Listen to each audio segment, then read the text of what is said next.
Welcome to Apropos. Well, the Iranian president is insisting that his appointment will strengthen the Hezbollah resistance. Sheikh Naim Qassem has been chosen to succeed the militant group's longtime leader, Hassan Nasrallah, who was killed last month in an Israeli airstrike on a suburb of Beirut. His deputy for over 3 decades, the 71-year-old, is set to play a key role in truce negotiations. Eliza Herbert has more. For more than 3 decades, Sheikh Naim Qassem was Hezbollah's deputy leader and a dedicated spokesperson for the group.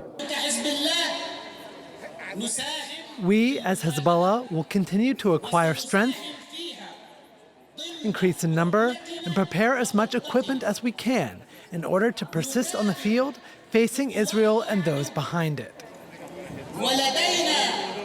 Now he has claimed the top spot. On Tuesday, Hezbollah's Shura Council chose Qassem to succeed Hassan Nasrallah as Secretary General after he was killed in an Israeli strike on September 27th. But it was not a straightforward succession path. In the months since, Hezbollah has suffered a series of blows. Just weeks after Nasrallah's death, Hashem Safieddine, considered his most likely predecessor, was also killed in an Israeli airstrike. And the Israeli government has already warned that Qassem could be next. His tenure in this position may be the shortest in the history of this terrorist organisation if he follows in the footsteps of his predecessors, Hassan Nasrallah and Hashem Safieddine. Qassem was born in 1953 to a family from South Lebanon, and he was raised in Beirut. In 1982, he became one of Hezbollah's founding members and often spoke on behalf of the group when Nasrallah was in hiding. However, Qassem has his shortcomings. Significantly, he was not particularly involved in military matters, which were mostly managed by Safieddine and Nasrallah. Since his predecessor's death, he has vowed the group will keep fighting Israel, but has also shown openness towards a ceasefire in Lebanon. To discuss, we're joined now by David Wood, journalist and senior analyst for Lebanon at the International Crisis Group. Thank you so much for being with us on the programme this evening, David. So Qassem, he's one of Hezbollah's founding members, was Nasrallah's deputy for more than 3 decades. Talk to us a little bit about the significance of this appointment. It won't have come really as a surprise, but do you expect it to result in a broader shift in Hezbollah's direction?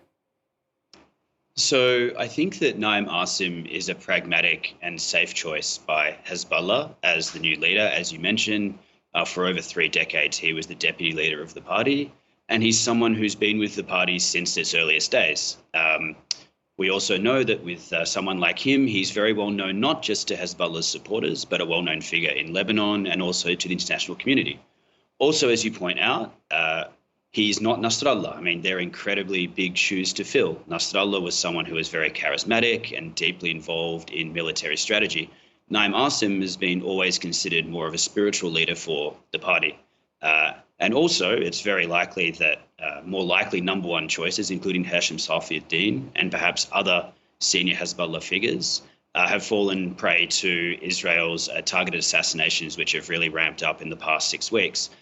On the other hand, it's worth remembering that while these ceasefire negotiations are going on, even before Naim Qassem officially became the Secretary General today, Hezbollah has been continuing with its rocket and missile launches into northern Israel and has also continued to put up a seemingly stiff resistance to the ground invasion of Israel in southern Lebanon. So while Qassem might not have been the number 1 choice, it does not seem likely to alter the course of the war that he has ended up being the Secretary General.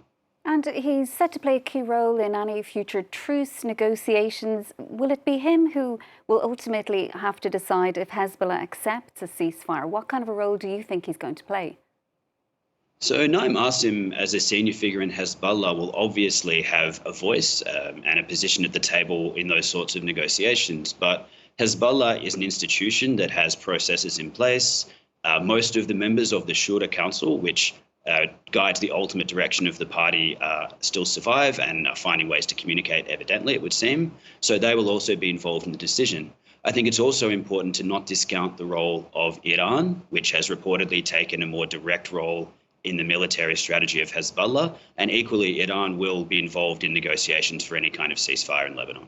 But do you think that he would be more open, perhaps, than his predecessor in expecting some kind of truce that is different if there is, for example, a truce also agreed for Gaza?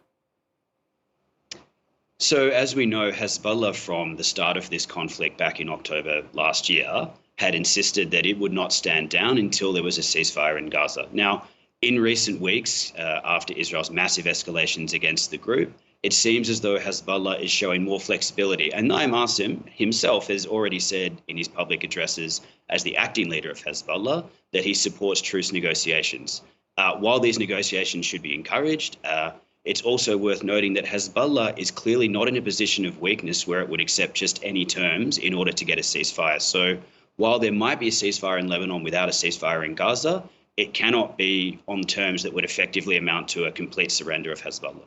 Yeah, because he had previously claimed after Nasrallah's assassination that the group's military capabilities remained intact. You say they're not as weak as perhaps some analysts would believe, but they must be to a certain degree following the deaths of so many of their fighters and of so many of their senior leaders. Oh, without a doubt, in the past 6 weeks, since mid-September, Hezbollah has suffered very severe losses, not just in these assassinations of senior leaders, but also through the attacks on communications devices and, of course, these massive aerial bombing campaigns in not just the south of Lebanon, but also in the Bekaa Valley and the southern suburbs of Beirut.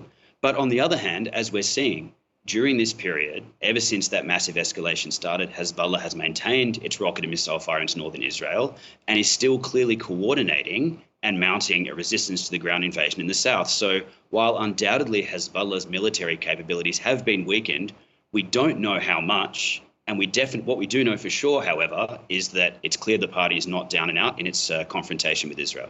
And Israel also, it's been, of course, trying to eliminate, as it says, all of Hezbollah's senior leaders. Does the fact that the group was able to just appoint a new leader so quickly, even though it's been several weeks since his predecessor's death, does that suggest, though, that Israel's objective here is impossible? I think it's impossible to completely eliminate Hezbollah as an institution. Now, already Israel has threatened to track down and assassinate Naim Qassem, but it's clear that within a party as institutionalized as Hezbollah, they will eventually find a way to replace any leader who is assassinated. The question, of course, is how many of these severe blows can Hezbollah suffer and continue to operate effectively as a military actor?